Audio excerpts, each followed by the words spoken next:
Everybody, my self doctor Kuldeep Kaur. और मैं आज आपको जूरिस्प्रूडेंस का आपको पहले पार्ट पे मैंने जो आपको देखा पार्ट 1 मैंने आपको ओनरशिप की डेफिनेशन बताई थी, ऑस्टिन की, सामंड की, और मैंने बताया कि उन डेफिनेशन को किसने क्रिटिसाइज़ किया।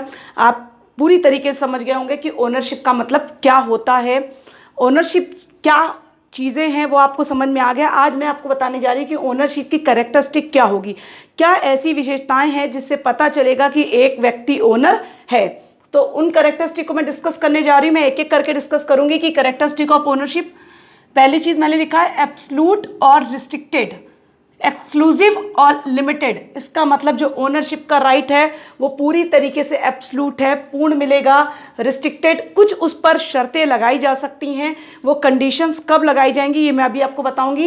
एक्सक्लूसिव, अगर हम चीज़ों के ओनर हैं तो हमारा एक्सक्लूसिव राइट होगा। उदाहरण के लिए अगर कोई व्यक्ति कविताएं लिखता है, पोइट्री लिखता है, तो उसका उस कविताओं पे, उस पोइट्री पे कैसा राइट होगा? एक्सक्लूसिव राइट होगा।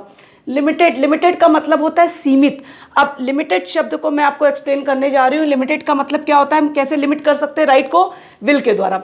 हम क्या करते हैं, ए ने एक विल लिखी है और लिखा कि मेरे मरने के बाद बी मेरी प्रॉपर्टी का ओनर होगा, लेकिन विल में ये बात लिखी है कि बी इस प्रॉपर्टी को कभी भी बेच नहीं पाएगा, वो केवल इस प्रॉपर्टी को हमेशा यूज़ करेगा, चाहे वो अपने यूज़ करे या उसके बच्चे यूज़ करे। तो इसका मतलब क्या राइट है उसका? उस प्रॉपर्टी पे ओनर होते हुए भी एक लिमिटेड राइट है, वो एक्सक्लूसिव राइट नहीं रखता है। एक्सक्लूसिव राइट रखता होता तो वो बेच सकता, गिफ्ट कर सकता, विल कर सकता, ट्रांसफ़र कर सकता, लेकिन यहाँ पर उसका राइट कैसा है? लिमिटेड, क्योंकि वसीयत के द्वारा उसके राइट को लिमिटेड कर दिया गया है।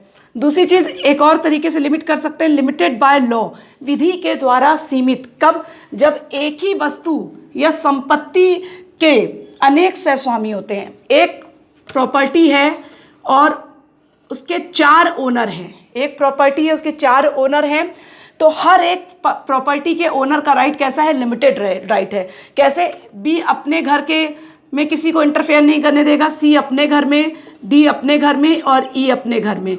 एफ उनका फादर था और जिसने एक क्या किया, प्रॉपर्टी का डिस्ट्रीब्यूशन ऐसे कर दिया कि एक ही प्रॉपर्टी के 4 ओनर हैं और चारों का एक राइट कैसा है? Limited right. को ओनर होते हुए भी उनका राइट सबका लिमिटेड बना रहेगा, सीमित बना रहेगा, वो दूसरे के राइट में इंटरफेरेंस नहीं करेंगे। ये अब आपको शब्द समझ में आ गया होगा, लिमिटेड। तो अब दूसरी चीज़, रिस्ट्रिक्टेड। कैसे हम किसी प्रॉपर्टी पर रिस्ट्रिक्शन लगा सकते हैं? आपातकालीन स्थिति में, इमरजेंसी में, कोई देश में इमरजेंसी की स्थिति है तो हमारे ओनरशिप के राइट को पूरी तरीके से रिस्ट्रिक्टेड रख दिया जाएगा। फॉर एग्जाम्पल के लिए, यहाँ पर वॉर चल रही है, यहाँ पर वॉर चल रही है और एस का हाउस यहाँ पर बिल्कुल क्लोज में है, तो आर्मी एस के हाउस को पोजीशन में ले लेगी और तब तक वहाँ से उस हाउस के द्वारा डिफेंस को करेगी जब तक वॉर फिनिश नहीं हो जाता। तो इसका मतलब ओनरशिप का राइट कैसा था? रिस्ट्रिक्टेड था। इमरजेंसी के टाइम में हमारे राइट को समाप्त कर दिया जाता है, उस पर प्रतिबंध लगा दिया जाता है और सारा राइट किसके पास चला जाता है? स्टेट के पास चला जाता है। एक और एग्जाम्पल आपको बता दें, रेंट कंट्रोल एक्ट, यहाँ पर भी रिस्ट्रिक्शन लगाया गया है। कैसे?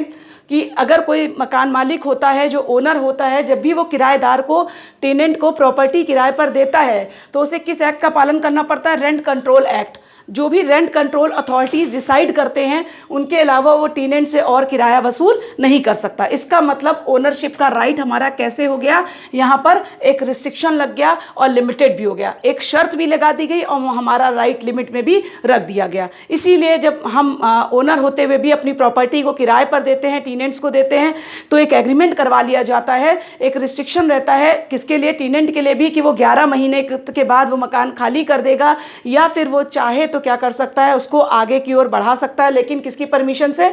विद ओनर की परमिशन से। लेकिन उसको क्या फॉलो करना पड़ेगा? रेंट कंट्रोल एक्ट के नियमों का पालन करना जरूरी होगा। अगर हम ओनर हैं तो ओनर होने के नाते हमें हाउस टैक्स भी देना ज़रूरी है।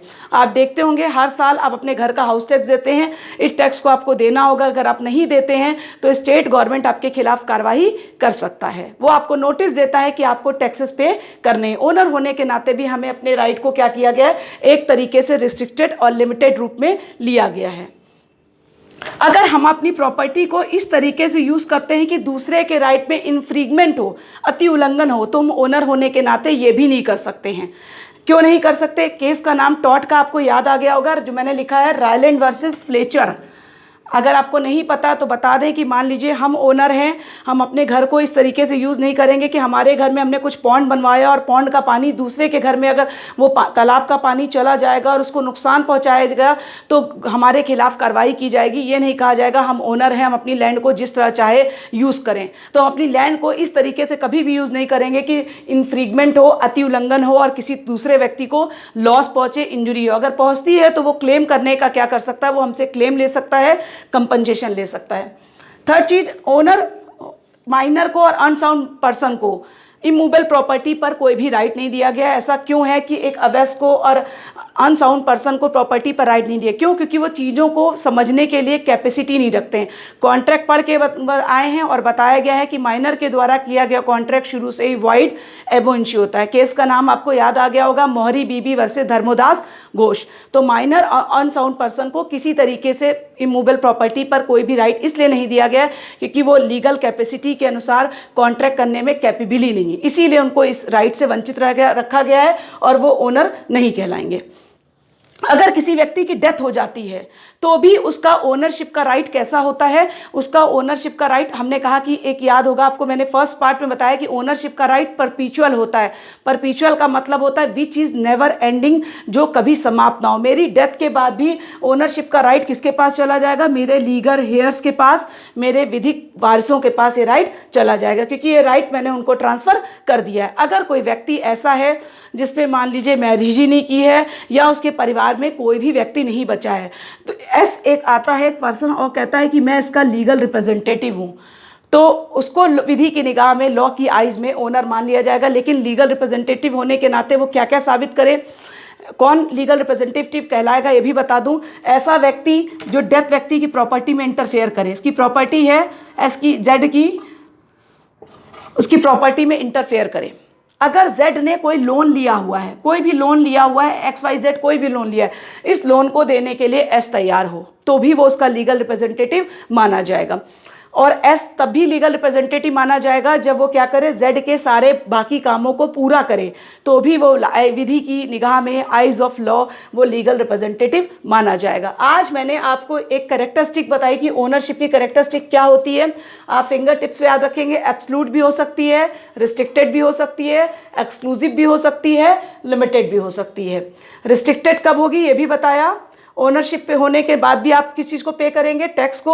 आप ओनर होने के नाते भी आप अपनी प्रॉपर्टी को इस तरीके से यूज़ नहीं कर पाएंगे कि इन्फ्रिंगमेंट होता हो। और माइनर ऑन साउंड पर्सन का कोई भी राइट नहीं है, और हमारी डेथ के बाद भी हमारा राइट समाप्त नहीं होता है, हमारे लीगल रिप्रेजेंटेटिव को ओनरशिप का राइट ट्रांसफ़र हो जाता है। तो आज आपको कैरेक्टरिस्टिक ओनरशिप की पता चल गई। देखिए, कुछ ऐसी भौतिक चीज़ें होती हैं जिन पर हमें दिखाई पड़ती है, हम उनके ओनर बन जाते हैं। फॉर एग्जाम्पल के लिए घड़ी है, मेज है, कुर्सी है, ये मूवेबल चीज़ें हैं, इनके ओनर दिखाई पड़ते हैं। लेकिन कुछ चीज़ें ऐसी भी हैं जो दिखाई नहीं पड़ रही हैं लेकिन तब भी हम उनके ओनर होते हैं। फॉर एग्जाम्पल के लिए उन सब्जेक्ट का नाम मैं लूँगी IPR, intellectual property right act, बौद्धिक संपदा विधि। जो चीज़ें हम दिमाग से, बुद्धि से खोजते हैं वो IPR का सब्जेक्ट मैटर है और उनके भी हम ओनर कहलाते हैं। फॉर एग्जाम्पल के लिए अगर IPR का मतलब आप समझ गए हैं तो मैं आपको छोटे छोटे एग्जाम्पल बता दूं। कॉपीराइट का मतलब होता है अगर कोई लेखक किताबें लिखता है तो वो चीज़ें उसने अपने ओरिजिनल दिमाग से लिखी हैं तो वो उन चीज़ों का ओनर कहलाएगा, वो चीज़ें उसके प्रेजेंट में हैं। अगर कोई व्यक्ति ट्रेडमार्क का मतलब होता है कि हम कोई ट्रेड ले रहे हैं। मान लीजिए पेप्सी है, कोको कोला है, उनका कोई एक ट्रेडमार्क है और उस ट्रेडमार्क को उन्होंने ले लिया है, तो उस ट्रेडमार्क के वो क्या कहलाते हैं, ओनर कहलाते हैं। तो यहाँ पे वो चीज़ें जो फिजिकल चीज़ें हमें दिखाई पड़ रही हैं उसके भी हम ओनर हो सकते हैं, और कुछ चीज़ें हम क्या कह रहे हैं कि हमारे माइंड से जो खोजी गई हैं उनके भी हम ओनर कहलाते हैं। तो आज आपको ओनरशिप की कैरेक्टरिस्टिक पता चल गई। इससे रिलेटेड अगर आपके पास कोई भी क्वेश्चन हो तो आप कमेंट बॉक्स में जाकर क्वेश्चंस को छोड़ सकते हैं। मैं हमेशा बोलती आई कि मैं जो भी बोल रही हूँ डिस्क्रिप्शन बॉक्स में इंपॉर्टेंट बातें लिखी रहती हैं। अगर आपको मेरी बातें पसंद आती हों और आप मेरे चैनल को और आगे बढ़ता हुआ देखना चाहते हैं तो please like, share, subscribe my channel. Thank you.